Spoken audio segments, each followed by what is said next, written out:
Hey, everybody. I am Dr. Andy Roark, and this is the Uncharted Podcast. Guys, we got a great one today. Simple, to the point. How would you handle it if you got promoted into a leadership position and then you didn't really get any training and you didn't really get any support, and after a year, you got demoted? How would you handle that? That's the question that we got. And boy, Stephanie and I, we jump all over it. We talk a bit at the beginning about life stuff, and we talk a bit about artificial intelligence, and then we get into this mailbag. It's a really good one. So anyway, there's definitely some philosophy here about how we look at setback. I think that there's a lot for anybody who's ever tried something and had it not work out. So anyway, guys, I hope you enjoy it. Let's get into this episode. And now, the Uncharted Podcast. And we are back. It's me, Dr. Andy Roark, and the one and only Stephanie Don't Let Me Down Goss. Don't let me down. I know, what you're thinking. You're like, it's like the Beatles showed up on the podcast. 100%. That's what I was thinking. Line. I know. How are you, my friend? I am good. How are you, Andy Roark? I'm doing pretty good. Yeah, I'm hanging in there. It's that time of year where the kids have BS school. You know BS school? Like when they took the Google Chromebooks away like a week and a half ago, and that is the de facto end of the school year. You know, right. They're playing games and heads of 7-Up, and you know they're rolling in the AV cart. If you remember those days, you know what I mean. It's 100% that. It's like I am so old. Like my kids were there when the Google Chromebooks were like introduced into the schools. I think when they were young, Google Chromebooks were like not that big a thing. And then they like, hey, everybody's going to get these. And then that happened. And then I think it took a couple of years for the teachers to kind of figure out how to use these and what they were. Sure. And now, I will tell you, this year, I've never been so clear as now. The teachers are entirely dependent on these Chromebooks. You know what I mean? Yeah. It's like, it is where they post assignments. It is where they do the grades. It's where they do all the things. And so when the kids don't have these things, it's just everything shuts down. It's a free fall. It would be like if there was a rapture of cell phones and suddenly everyone didn't have cell phones. A good percentage of the population would be like, that's it, we're done. Like, you know what I mean? Like, what do I do? I guess life is over. Yeah. And it's like, you know, you could still do things without these contraptions, but they're like, no, I think no, not. I can't. No, I can't. And so anyway, so the kids have been like short time in it. Yeah, they had to turn their PE uniforms in. So I'm like, can you go run around? And they're like, Dad, we're not equipped for that. Nope, we're just hanging out. No, just hanging out. Yeah. Meanwhile, your poor children have got like another 6 months of school is what it sounds like. Yeah, we're on the, post Labor Day to early June schedule. So they've got another couple of weeks and they are counting the days. That is, but I will say they're still doing schoolwork, but they've also kind of hit the BS stage in that they're doing the end of the year standardized testing. So that's all next week. So my older kid doesn't have to do that. So because she's starting at the junior college next year. So she's just got a free week next week. They're going on field trips. Like, it's the fun time. And hopefully the weather in Washington cooperates and they get some nice weather the next couple weeks. But yeah, it's definitely that point in the year where parents are like, okay, my kids are stir crazy and I need to just be able to send them outside at first light. Don't come home till the streetlights come on. Yeah. My wife pointed out to me today, she was like, tomorrow's Hannah's last day at school. And I was like, yes. And she goes, we don't have anything planned after that, Andy. Like, she's going to, in her mind, she's going to come home tomorrow at lunchtime and then get on the iPad, and that's it for like 3 months. And I was like, no. Like, she's going to go to camp at some point, but it's a couple of weeks from there. But yeah, it was brought to my attention that like we should do something with this child. Well, like, lest she just lay like Seth Rogen on the couch. You know what I mean? Just letting her life slip by. But yeah, I'm trying to keep them busy. And I'm like, if they don't have schoolwork to do, I'm putting them to work. We had an unexpected catastrophe this last week in the house. My house flooded. Yeah. And so we are still in cleanup mode and dealing with insurance and all of the things. But that was the thing I did not have on my bingo card for this month or even this year. And so we are literally going to have to move out of the house basically so that they can That's significant. That's a significant setback. Yeah. It's significant. Yeah. So that they can put in new floors and do the remediation of the walls that got impacted and all the things. So the kids are complaining, as teenagers do, about the fact that I'm actually asking them to get rid of crap that they haven't touched since they were toddlers, but is still hiding in the corners of their rooms because they don't want to, let go of those last vestiges of childhood. So it's an ongoing battle in my house. And that's tough to be like, seriously, guys, you can't even fit in this chair anymore. Like it has to go live somewhere else. Like no one here has a bottom small enough to use this chair. Can we please let this go? We have a chair like that. In case I have this oddly specific example, Andy. It was like, yes, we have a green chair that was given to us as a gift many, many years ago, and no one can use it. The dog can't even fit in it. And so things like that need to go.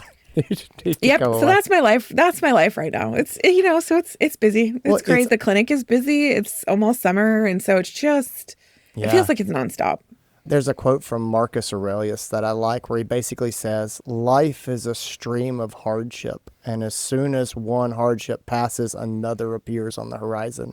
And it's like, that's kind of morbid, but I'm like, even when there's not one on the horizon, all of a sudden there's another. It is adulting. I don't remember it used to be this hard. You know what I mean? Like, it's just the level of problem seems to get bigger as you go on. Like, young people, close your ears. And people in your 30s who think you have it hard, just stop. Just jump ahead in the podcast. Stop listening. Because, but it's just, I think there's just the magnitude of problems get bigger as you go on. Maybe it's that's the great cosmic game, right? Is like, all right, congratulations, Gus. You've got 10 more years of experience. So here's your a harder level. Yeah, here's your harder level of problem. I said to the insurance agent, I was just like, I'm a first-time solo homeowner, and I have no idea what I'm doing. Like, and someone gave me the adult key, and that doesn't actually mean anything because I've never done this before. I was like, I need you to hold my hand and mom me because I have no idea. Yeah. You need a wife is what you need. You need a wife. If my house flooded, my wife would 100% take over. People call me and they're like, what's going on at your house? I was like, you're going to have to talk to my wife. Exactly. Like, I knew the steps and I was like, okay, do the things. But then I was like, now I'm in over my head. So I need somebody to mom me. So, it's an experience. Yeah, totally. No, I think about, my wife is the handyman in our house is why I said that. And there's a lot of issues that I would not know. I tell you, have you been using ChatGPT? I talk to Gemini all the time now. I'm like, hey. Okay. Look, I got something. Have you not done this yet? I mean, yes, to a degree, but tell me how you're leaning in because cool. You had very mixed feelings about AI the last time we talked about this. I did. Well, I have complex thoughts about this, and I really do. I'm going to write them. But basically, have you seen the commercials for Google Gemini where like the guy is like trying to put up a basketball goal and he's like, go back a step. Yep. Like that is that. So I downloaded the Google Gemini app, and I will hit that thing, and then there's a talk feature where you just talk to it, and it talks back, and it listens, and you just keep talking. And so I'll have these conversations with it. I'm like, look, I am at the grocery store, and my wife told me to come here and to get this thing, but they don't have this thing. They've got these other things that are sort of similar, but I don't think that they're the same thing. What should I do? And it will start asking me questions like, what's the thing for? What are you going to use it for? And like, what's the dish? And then it'll be like, well, you could look at these things and alternatives. And it's ridiculously helpful to sort that stuff out. So anyway, worth a try. I used it in a personal application recently for the first time.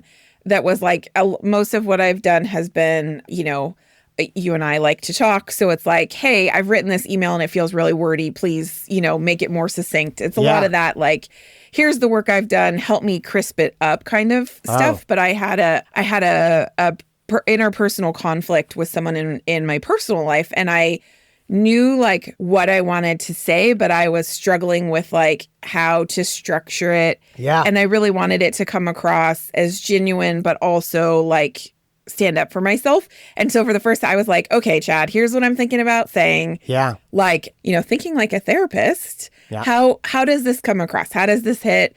And like we did some work back and forth, and I'll tell you, it was a really great sounding board. Yeah. And I was just like, oh, this is kind of cool, but also kind of scary. Well, the next level, and this is like the type of stuff I'm doing with this Google Gemini app, right? Is I will have something like that. So let's say that you and I have a brainstorm meeting, and it's just like, wow, and this is going on, and we're talking about, but I will pop that thing open, and I will say, I just had a brainstorm meeting. I'm going to dump all of my thoughts right now, and you're going to organize them.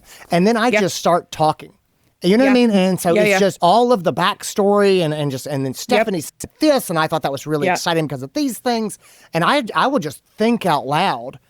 And the next thing you know, I have this beautifully organized, bullet pointed thing. And again, I'm not going to be like, here's a perfect essay. It's not that, but it's the ability to have someone just to listen to the whole story and then to say, well, the last thing you said probably should have been the first thing. And so let's move this up here, organize like that. And so, but I have been using that a lot of any time I have a lot of ideas and I want to try to get them down, just talk it all the way out.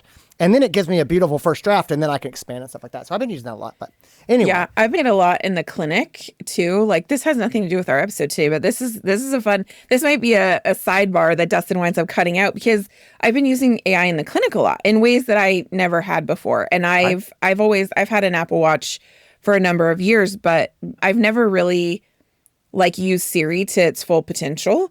And let me tell you, I make her work all day long now. I'm just like, hit the button on my watch and to your point, talk to her and be like, add this to my clinic task list, add this to the home. Oh yeah, I forgot to add this to the grocery list. Like just those running things that during the course of the day, you know that if you wait till you get back to your desk to write it down, it will be gone. Yeah. It pops into your head. Oh crap, I haven't called Mrs. Smith back about her lab work and I can't remember if it's on my callback list. Like add it to my callback list. Yeah.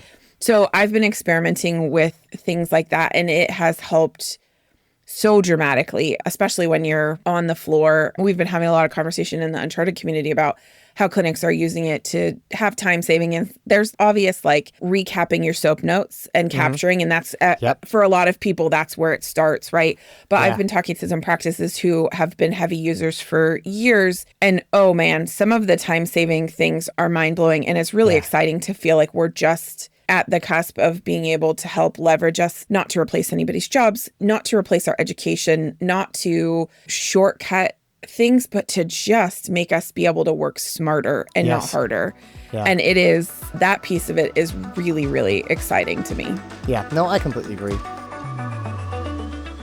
Let's talk about our mailbag today. So in the mailbag today, we got this great question.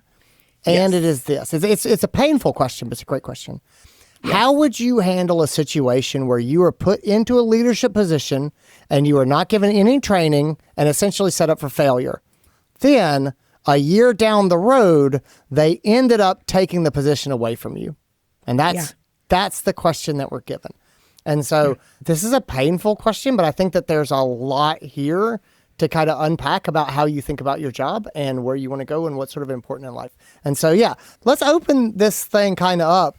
Well, I think a lot of this for me is headspace, but how would you sort of start to unpack this, Stephanie? That makes sense, right? Because this is an emotional one because it's for so many of us in veterinary medicine, our identity is tied probably too closely for a lot of us to our work and our successes and failures. And so for me, I've been in a situation, there's some similarities here where I didn't get a lot of support. I didn't get a lot of instruction. And then you get told you didn't do a good job. And that feels really crappy, right? That it's really hard to not have there be strong emotions and also to not take it personally. And so I think it makes total sense that both of us felt like there's a lot of headspace here because a lot of it is really kind of processing and getting your head on straight so that you can figure out how to move forward. Because if you don't do the headspace work, I think getting to the action steps is going to be really hard because you're not really going to have clarity about how to approach it. I think you're spot on. I think the best way to probably start this is to say to the person who wrote,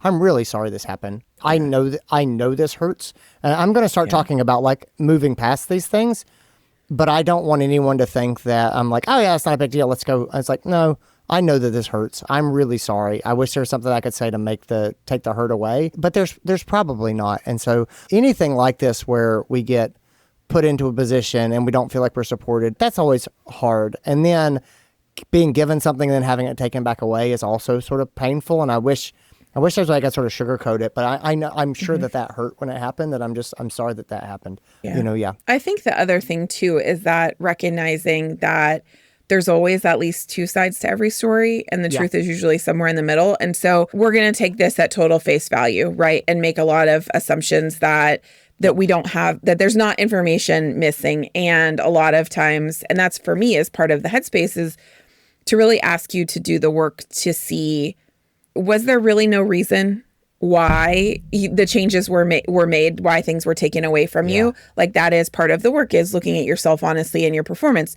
And to your point, like, when the lack of training, a lack of support, a lack of mentorship, like, that's not a reflection on your capability or your capacities as a leader. That really is a reflection on leadership above you and poor leadership above you. And so I think we do this a lot of times in veterinary medicine, and it's one of the things that makes me really sad, where we put people in a position either by giving them a title and no authority, or by giving them a title and authority, but not actually being clear about expectations. And all of that winds up being sabotage that looks like opportunity. And then when you go through it and you feel that on a personal level, like, that is deeply hurtful. And so I agree with you. Like, I am sorry to our writer, because this is a really crappy position to be in, especially if there really is not a lot of ownership and fault on your part, for sure. I agree. So I think switching to where we are now and going forward, I think the first question from a headspace standpoint I would ask is, how do you feel about setbacks? And I would tell you, early in my life, I thought life was a ladder. And I was like, I need to get one rung higher, and I get one rung higher, and then you get one rung higher, and then you don't get helped. And then somebody literally like pushes you down. You get taken back down a rung. And if you believe that life is about climbing that ladder, then it feels like a massive setback. It feels like you wasted time, like you've been damaged. You've been put back down. You're going the opposite direction from where you need to go. And I used to feel that way. And what I've come to believe instead is that life is kind of this amazing, I call it the cosmic game. It's this never ending for us. As long as we're alive, we will sort of play this game. And it is possible you can look at this and say, I got to move forward, and then I got stalled out, and then I got pushed back down. I would say to you, developed in this year. And you got moved up, and then you have the life experience of whatever you learned in that position. You have the life experience of taking a job and then not being supported and not being trained. And you know what that's like now. And you know what that looks like. You can probably recognize that as in a much earlier place than you would have before. When you get the opportunity to raise and grow and develop other people, you're going to know that you don't want that, because that's been done to you. And some of the best practice leaders, the best practice leaders come from two places. They either come from, they had a great mentor who really showed them how to do things, or they had a terrible mentor who showed them what not to do. And those are the people who go, I'm going to make things better for the next generation. I am going to make sure people don't have to go through what I went through. But either of those paths and I have seen them turn out, no, you've seen it too, can turn out really fantastic leaders and people who make a real difference. And so is it possible, and it does take some perspective and maybe some time to feel this way, sometimes the greatest learning episodes we have in our lives are when we get our butts kicked. And I will tell you, in my career, the lessons that I have learned that probably made me the wisest, that gave me the most clarity, that really molded me as a person, they were not glowing victories. They were the times I got absolutely just beaten down. And I'm like, oh, it sucked. I did not want to go through it. But I wouldn't trade those things now, because those are the lessons. Again, that's the stuff that you're not going to get from ChatGPT. I think when we talk about leaders and we talk about life and growing, the lessons you learn from setbacks, from hardships, you're never going to be able to put that into ChatGPT and get the answer and avoid it. Like, this is life experience that cannot be replaced by artificial intelligence. It will make you the person you're ultimately going to be. It will make you strong. It will make you good. It will make you wise. And so I know it's hard to hear right now, but this has the potential to either make you bitter or to make you better. And I think it can make you better.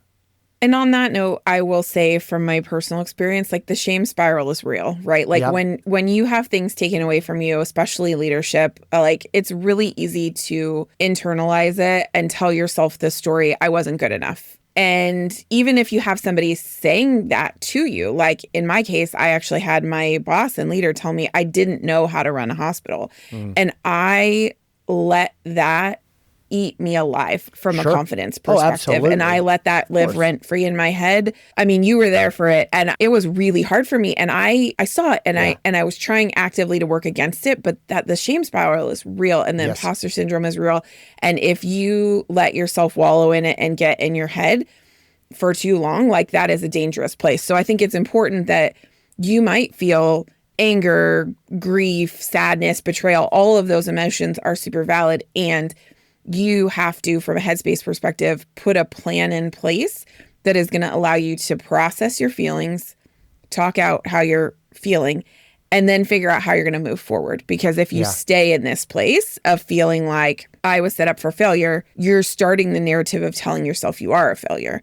And it's very slippery slope that you can slide down if you go in that direction. And so my learning experience advice to any of you guys was I spent way too long in that place and it was Yeah. really, really miserable. And so don't let yourself don't let the inner gremlin tell you that story of you're not good enough, because it's your capacity and your capabilities plus the leadership, the support, the training, the tools that wind up making great leaders have a great experience, and to Yeah. your point, you can have a great experience in the absence of some of those, but they all have to be present to a degree to learn without as much pain. And so I think that's really important to recognize, is that like the shame spiral is real.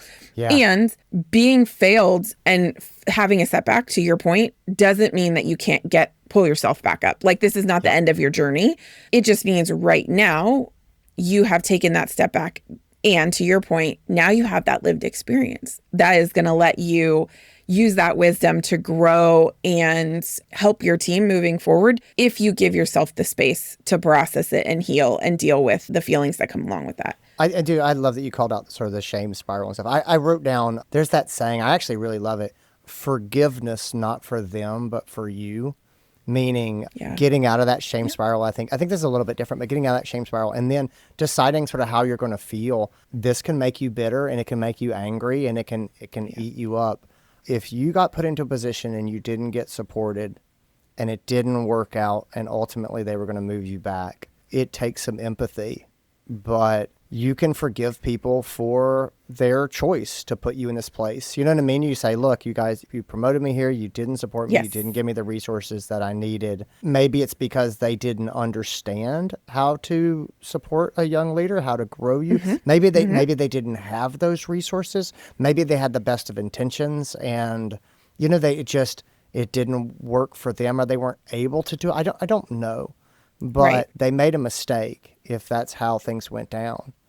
And you get to decide how you feel about that. Are you going to resent them? Are you going to hold a grudge, have a chip on your shoulder? Or are you going to forgive them for screwing up? It's like, hey, look, you guys really mishandled this promotion. Like it was a crummy onboarding and there was no support. And yeah. And again, I'm sure they didn't want it to go that way. Can you forgive them? Even if they don't ask for forgiveness, even if they still think they did everything right, you will be at peace if you can just forgive them. It doesn't matter if they ask for forgiveness and you say, but I don't want to forgive them. It's like, well, you can forgive them for them or you can forgive them for you. And I will just tell you, I really do think your life is not over if this promotion or if this position ends. It's really about how do you want to move forward. And the last thing I want to sort of say here, I'm going to switch gears for a second, but this is a chance for me to tell one of my favorite parables, which is the Chinese farmer, of the guy that he's a farmer and then one day his horse runs away and the neighbor says, this is terrible. And the farmer says, well, we'll see. And then the horse comes back and it has a second horse with it. And the neighbor goes, this is amazing. And the farmer says, well, we'll see. And then the son is riding the new horse and he gets thrown off and he breaks his ankle. And the neighbor goes, this is terrible. Your son is injured. He can't do things. And the farmer says, well, we'll see. And then the military comes through and they're trying to round up young men to go fight a battle. And the son can't go because his ankle's broken. And, and it goes on and on that way of, well, it looks terrible, but it turns out to be the best thing. And I go, I don't know that this show is over here. And like, this might end up being something really great for you. And so his life is just kind of like that. And so anyway, that's sort of the headspace for me. The other part of the headspace I want to sort of switch here, and this is sort of switching into as much of the action step as I kind of have. There's this idea that I really love, and I call it the agency spectrum, okay? So bear with me. So imagine a spectrum, right? And on one end of the spectrum is the complete belief that you are the master of your own destiny. You have total control. You know what I mean? The person at the far end of this spectrum is like, this is like the Ayn Rand vision of the self-made man, Okay. And then again, this end of the spectrum, it's got some problems where you've got the people who, they were born to a billionaire and they're like, poor people should work harder. I have made everything. It's like, dude, you got all these advantages and you think that you made everything happen for you. But that's one end of the spectrum. The other end of the spectrum is the complete opposite of that, which is the sort of the victim end of the spectrum. Which control. Is I have no control. Everything is circumstance. Everything is social pressures and forces beyond my control. And I have no control. And that's the other end. And obviously there's downsides to that as well. But we're all somewhere in between those 2 points, right? And I think that the right place to be is somewhere in the middle. You know what I mean? Like you should recognize you do have agency and you do have a lot of control. And also there's a lot of forces that are outside of your control. Sometimes your house just floods. That's just what it is. And you're going to have to deal with it. I mean, you just, it is. Yeah. And so, but I think about that spectrum. And so the reason I say that is, where do you want to be on that spectrum? And so like, do you want to be on the one side that says, I was promoted, I wasn't supported, and then I was fired, and now there's nothing I can do, and my resume is messed up, and I'm not going to get any other advantages because they took that away from me. I say, well, that victimhood end. That victimhood end that's not productive. Yeah. The other end is maybe a bit more painful, but I think that there's something there if you can say, what here can I own? And Stephanie, I think you spoke to this really nicely at the beginning to say, look, there's two sides of every story. If you're wondering what you could own, I would say, imagine that I was there with you and I said to you, great, I'm going to go talk to your boss and they're going to tell me exactly what happened. What story are they going to tell me? And again, I'm not saying they're right, but is there any truth in there? Is there anything in there that we can own, that we can take and grow and say, I wish I had done that differently. And so pushing ourselves to be more on that sort of self-ownership sort of side of the spectrum, what can you own here? And then I would also say, all right, great. We're thinking about what you can own. We think about I'm sure you didn't do everything right. I'm sure that you didn't do everything. No one ever does everything right. Yeah. So what are those things? And then the other thing is, what did you learn here? What were the lessons that you took away? What skills did you learn? What did you learn about jobs you don't want to have in the future? Like you learned a lot. What did you learn? And so now we go, okay, great. I've got some areas that I can work on, some mistakes I made that I can own and grow on. I've got some things that I learned that I can also grow on. What do you want now that you know what you know? Meaning, now that you have been through this, what do you want? Do you want another leadership job like the one that you had before? Because if you're like, that's what I want. I decided I really like that job. But I want a place where I can be developed and whatever. I say, well, then I think you should go and get that. Here's the action step is like, if you know that's what you want and you're not going to get it here and you know that mentorship is really important, I think you can figure out what your action plan is going to be. And I think it could be really rewarding. And so what do you want now that you know what you know, now that you've been through this? And the last thing is, what are you going to do about it? It says, you know what you can own, you know where you can grow, what you can try to fix next time. You know what you learned, you know what skills you have, you know how you've grown, you know what you want based on the experiences you had.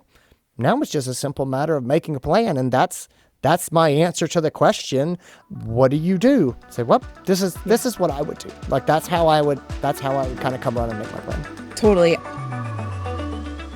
I think we're in the same, like for me, the bridge between the headspace and the action steps is to learn from what you didn't get, right? And this is such a valuable exercise for all of us who did learn trial by fire, because it's not a pretty way of growth. But like, think about how you can name what was missing, whether it was mentorship or feedback, expectations, training, clarity, maybe all of it. But then you have a list. And at the end of the day, that becomes your list used for what you can look for in future positions or what you can help build for others so they don't have that same experience that you had. And that was for me, when I was a young leader, I had the really good fortune of working for practice owners who were tremendous leaders and who invested and developed in me. And I had a really good first experience. And then my second experience, to your point, was the opposite end, where it was sink or swim. And I learned everything not to do when it comes to taking care of your team or not taking care of them. And both of those taught me valuable lessons that I then put to good use.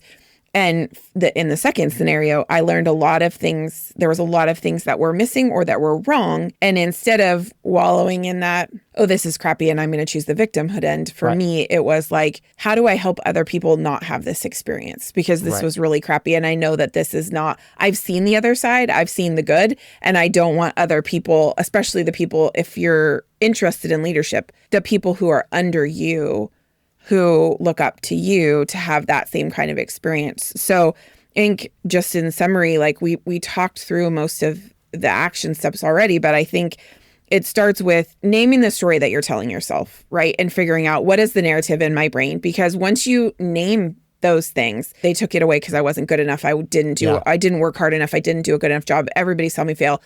Once you put a name to the fear, then you can challenge it and ask yourself, whether you do it yourself, you work with your therapist, you work with ChatGPT, ask yourself the question, like, is there truth to that? And if there is truth, write it down, because maybe we're human. We all make mistakes. We all screw it up, and we're never our best every single day.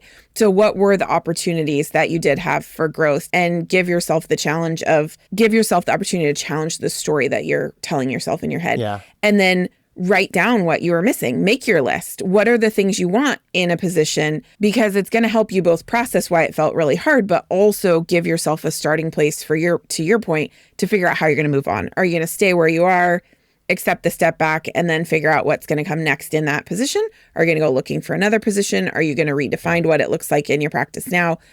The other thing I think that is super helpful is to connect with your community. And so whether it's somebody in your own practice that you trust, but they might be a little bit too close to it. If you're in a leadership position and you don't have a peer group that you can reach out to, you should find one. But that's one of the things that I find most valuable about the communities that I'm in, is being able to ask for a perspective, kind of like the, Reddit, am I the asshole? But like, here's, but in that sense of like, here's what happened. Unbiased outside perspective. What are you seeing that I'm not? Because I'm emotionally too close to the situation, right?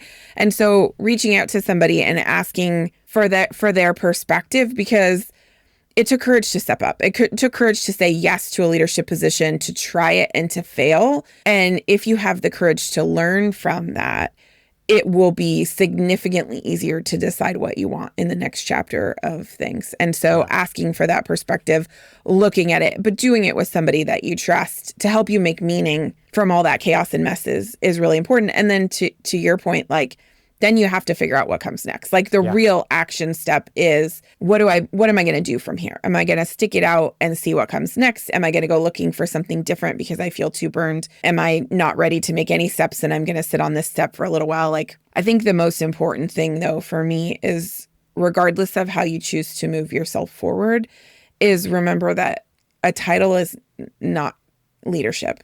Yeah. Leadership can come from any member of the team. You can be a leader in your team. You can be a leader in your community. You can be a leader in your future roles. What you've gone through to this point does not necessarily define you unless you choose to let it define you. Yeah. And so I think thinking about the fact that you can still be a leader without a title is really, really important. And then figuring out, how do you want to lead with empathy and clarity, and putting yourself out there again and trying again, because that's, very few people observe how to walk and then walk without falling down, right? Yeah. We fall so many times when we're learning as toddlers, and it's the same here. It's no different. It just stings a little bit more because we're older, and the fall from standing to the floor is a lot bigger space than when you're 12 months old and you just sit down. So give yourself that time and space, but then figure out how you want to move forward, I think is the best plan. Yeah. I would sort of restate the idea. I reject the idea that onward and upward means moving up into management roles necessarily. If I've worked with a lot of people who worked on the floor and then they moved up to management and they were like, I didn't like it. The things I like about vet medicine didn't happen in the manager's office. And they were like, I didn't want to do it. And they went back. And I think that we imagine a lot of judgment from other people, or we imagine shame. And the truth is, no one else really cares that much. You know what I mean? Like, they want you to be happy. They want you to do a good job. They want to work with good people. And so no one's really thinking about you as much as you might think that they're thinking about you. So yeah, that's it. Well, cool. That's all I got, Stephanie. Thanks a lot. Same. This was fun. Have a great week, everybody. Yeah, take care, gang. And that's what I got, guys. Thanks for being here. If you have a question for our mailbag, fire it over to us. The email address is podcast@unchartedvet.com. That's podcast@unchartedvet.com. You can check it out. And if you happen to be a leader and you're like, I would like to be developed, I would like to feel like I'm continuing to grow, come on and check out the Uncharted community. Guys, your Uncharted membership gets you our Leadership Essential Certificate. That is 8 hours of Race CE. It is the 7 workshops that I truly believe everyone who's leading other people should have. These are this is the content. It's the basics of strategic planning. It's communication styles. It's getting team buy-in. It's having hard conversations. It's coaching and feedback. It's setting priorities. It's effective delegation. It's holding people accountable. As you can tell, it's got good stuff in it, but you get that for free as an Uncharted member. You also get our 4-hour Race CE conflict management certificate that Stephanie Goss and I do. So it's great for anybody who is like, I would like to get better at conflict. You also get access to our 24/7 community, our entire learning library. You get access to our Anchor Fests, which are workshops and training programs we do every single month for our members. All that stuff is included. Head over to Uncharted Vet and check it out. Guys, take care. I'll talk to you later.